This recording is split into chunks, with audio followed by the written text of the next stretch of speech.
Hey guys, it's Mad Monday again. Today we're going to talk again about design tips and especially about aspect ratios. So the aspect ratio of a feature is defined by its length to its height. And if you compare that, for example, for this tiny pin right here, that is 0.5 millimeters in diameter and it's 10 millimeters high. So take 10 millimeters divided by the 0.5 millimeters. So your aspect ratio would be 20:1, which is a fairly good ratio. But SLM printing or laser powder bed fusion can give you typically much higher aspect ratios in which you can print.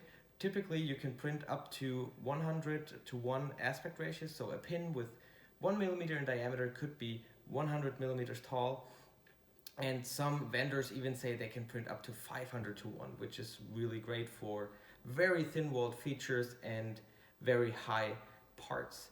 And this technology, of course, is especially great if you print hollow stuff. So if you print something hollow with very thin walls, you can print it very big.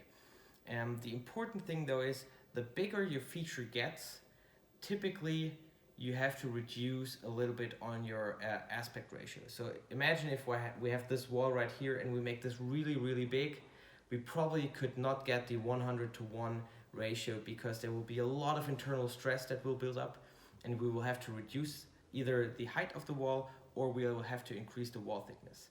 So if your features are small, you can have very high aspect ratios. If your features get bigger, you have to dial down a little bit. I hope this was helpful. I will see you guys again next week.